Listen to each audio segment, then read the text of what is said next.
दोस्तों, welcome to my YouTube channel study with KPS में आपका बहुत बहुत स्वागत है। दोस्तों, मैं कुलदीप आपको UP board 10th class NCERT book का मैथ का चैप्टर प्रश्नावली 12.1 है, उसी का पहला क्वेश्चन है। यही हमें बताना है, तो बहुत ही इंपॉर्टेंट क्वेश्चन है, आप लोग इसको ध्यान समझिएगा। तो हम बताने जा रहे हैं, इससे पहले हमने एक वीडियो बनाया जो वृत्त के जितने पार्ट के सूत्र बनते हैं हमने इससे पहले बताया हुआ है। वो वीडियो प्ले लिस्ट में पड़ी हुई है, उसको जाके आप ध्यान समझ लीजिए कि उसमें क्या क्या वृत्त में होता है। तो देखो पहला क्वेश्चन ध्यान से कि दो वृत्तों जिनकी त्रिज्याएं 19,9 सेंटीमीटर है, तो उस वृत्त की त्रिज्याएं ज्ञात कीजिए जिसकी परिधि इन दोनों परिधियों के योग के बराबर हो। इसका मतलब समझ रहे हो, दो वृत्त हैं, एक वृत्त ये है, एक वृत्त, क्योंकि देखो इसकी त्रिज्या, इसका मतलब क्या है, त्रिज्या ये वाले का 19 सेंटीमीटर बताया गया है, ये वाले का 9 सेंटीमीटर। इसका मतलब ये दोनों का जो परिधि होती है पाई टू पाई आर होता है, तो इसको जोड़ करके तब एक वृत्त और बन रहा है। इसका मतलब तब बन रहा है, इसका मतलब तीन वृत्त बन रहा है। समझना ध्यान से, इसमें भी क्या होता है, आप देखो इसका मतलब जो ये दो वृत्त बना है, इसका मतलब एक वृत्त के योग के बराबर है। इसका मतलब क्या होगा, लिखोगे क्वेश्चन में, वृत्त की परिधि बराबर ये दोनों वृत्तों के परिधि, दोनों वृत्तों के परिधि के योग के बराबर है, योग के बराबर है।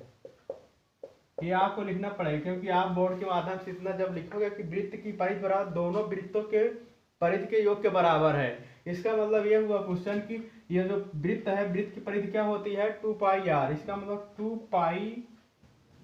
पाई आर बराबर, देखो क्योंकि दोनों की त्रिज्या अलग है, इसको हम R1 मान लेते हैं, इसको R2।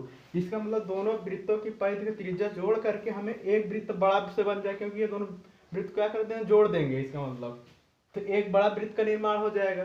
तो पहले वृत्त के लिए हम लिख देते हैं कि 2 पाई R1 प्लस 2 पाई R2। ये दोनों वृत्त की त्रिज्या क्योंकि अलग अलग है, तो इसलिए हमें क्या दोनों को अलग अलग बताना पड़ेगा। इसलिए देखो इसमें 2 पाई कॉमन मिल रहा है, कॉमन ले लो, ये 2 पाई इधर है ही, इसका मतलब 2 पाई कॉमन ले लोगे तो R1 प्लस R2 हो जाएगा। ये देखो ये दोनों बराबर में, इसको हम काट सकते हैं। इसका मतलब R बराबर कितना आ गया, R1 प्लस R2। जब ये आ गया है तो आप इसी का बताना है कि ये जो योग के बराबर है, ये वाला त्रिज्या है। इसका मतलब देखो जो R का मान आ गया है, क्या, R बराबर R1 प्लस R2, ये आ गया समझ में। इसका मतलब R बराबर क्या जाएगा, R1 मतलब पहली त्रिज्या क्या है, 19 सेंटीमीटर है, दूसरी त्रिज्या कितना है, 9 सेंटीमीटर। तो ये वाला क्वेश्चन को 19 20 और 28 सेंटीमीटर क्या आ गया, यही त्रिज्या आ गया, यही पूछ रहा है। इसका मतलब त्रिज्या ज्ञात करना है। तो ये अगर तुम ध्यान समझना, इसका मतलब क्या है, दोनों वृत्त जो होती है उनकी परिधि का योग करोगे तो हमारा जो वृत्त की एक परिधि बड़ी से जो वृत्त बनेगा उसका योग के बराबर होगा। इसका मतलब 2 पाई कॉमन ले लिए, तो ये 2 पाई कट गया। इसका मतलब R बराबर क्या आएगा, R1 प्लस R2।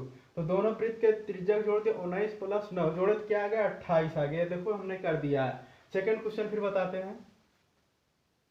अब देखिए दोस्तों, सेकंड क्वेश्चन ये है, पहला क्वेश्चन हमने करवा दिया है, ये सेकंड क्वेश्चन है उसी का। अब देखो इसमें कहा है कि दो वृत्तों की त्रिज्याएं क्रमशः 8 सेंटीमीटर 6 सेंटीमीटर, तो उस वृत्त की त्रिज्या ज्ञात कीजिए जिसका क्षेत्रफल इन दोनों वृत्तों के क्षेत्रफलों के योग के बराबर है। इसका मतलब उसमें वृत्त की परिधि लिया था, अब इसमें लिया है कि वृत्त के क्षेत्रफल। इसका मतलब देखो दो वृत्त इसमें भी बनाओ और दोनों के थोड़ा सा डिफरेंट रहेगा, क्योंकि त्रिज्या देखो मान लीजिए वृत्त ये हो गया, एक वृत्त तो यहाँ और है, तो त्रिज्याएं दोनों के अलग, इसलिए वृत्त छोटे बड़े बनेंगे। इसका मतलब 8 सेंटीमीटर इसका है, इसका मान सकते हो 6 सेंटीमीटर है। तो आप पूछ रहे हैं ये जो वृत्त है, वृत्त का क्षेत्रफल बताइए। इसका मतलब क्या हुआ क्वेश्चन करने का, कि पूछ रहा है कि त्रिज्या ज्ञात करना। इसका मतलब लिखोगे वृत्त का क्षेत्रफल बराबर, दोनों लिखोगे क्योंकि दोनों बोला है, दोनों वृत्तों के क्षेत्रफलों का योग, क्षेत्रफल लिखो, क्षेत्रफलों हो जाए, क्योंकि दो वृत्त है तो क्षेत्रफलों का योग के क्या है, बराबर है। इसका मतलब जो एक वृत्त का क्षेत्रफल है ये दोनों वृत्तों के क्षेत्रफल के योग के बराबर है। इसका मतलब वृत्त का क्षेत्रफल सूत्र क्या होता है, वृत्त का क्षेत्रफल का सूत्र होता है पाई आर स्क्वायर होता है।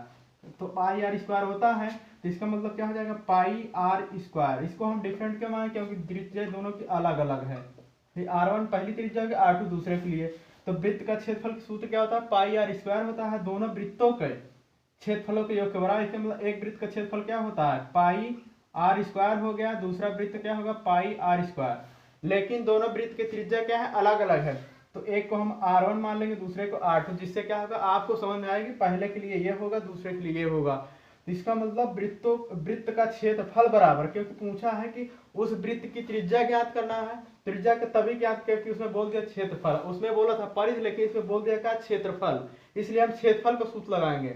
अगर आप वृत्त का परिधि लगा देंगे तो आपका आंसर नहीं आएगा। तो इसलिए हम क्या लगाएंगे, वृत्त का क्षेत्रफल बोला, इसलिए हम क्या लगाएंगे, वृत्त के क्षेत्रफलों के योग। अब देखो पाई आर स्क्वायर हो गया, इसमें पाई कॉमन मिल रहा है, तो क्या बच रहा है R1 प्लस R2। ये कॉमन नहीं हो सकता, क्योंकि R1 है R2 तो कहाँ मिलेगा, जो कॉमन, इसका मतलब जो मिले एकदम सेम टू सेम। इसका मतलब पाई से पाई कट गया, आर स्क्वायर और क्या आ गया, पहले की त्रिज्या क्या है 8 है, तो 8 की स्क्वायर कर दीजिए, 8 का स्क्वायर प्लस दूसरे की त्रिज्या क्या है 6 सेंटीमीटर, 6 सेंटीमीटर रख दीजिए का होल स्क्वायर। अब इसका मतलब R बराबर क्या जाएगा, 8 की स्क्वायर क्या होता है 64 होता है, 6 की स्क्वायर क्या होता है 36 होता है। इसका मतलब 36, तो आर स्क्वायर बराबर क्या आ गया 100 आ गया। तो 100 मतलब समझ सकते हो कि आर स्क्वायर बराबर क्या हो सकता है, कि आर बराबर 100 का क्या लिख सकते हो, 10 का स्क्वायर कर सकते हो। तो इसका मतलब घातों की जब तुलना करोगे तो आर का मान क्या जाएगा 10 सेंटीमीटर। ये यही हो गया, ये क्वेश्चन पूछ रहा है ना कि उस वृत्त की त्रिज्या ज्ञात की, इसका मतलब त्रिज्या ही ओनली बताना। उस वृत्त का मतलब अलग से पूछ लिया कि अगर हम दो वृत्त को जोड़ देते हैं क्षेत्रफल, तो हमारा एक वृत्त का नया निर्माण हो जाता है। इसका मतलब जो दूसरा बनेगा ये बनेगा मतलब 10 सेंटीमीटर। इसका मतलब बड़ा से एक चित्र बन जाएगा, जैसे 8 होता था 6 सेंटीमीटर। तो ये हम आशा करते हैं आपको समझ में आ गया होगा। तो ठीक है, नेक्स्ट वीडियो में लेके आएंगे इससे, क्योंकि वो वाला क्वेश्चन लॉन्ग है तीसरा वाला, तो उसको हम एक वीडियो में मतलब पूरा उसको बताएंगे। ठीक है, तब तक के लिए bye bye, take care, love you all, जय हिंद।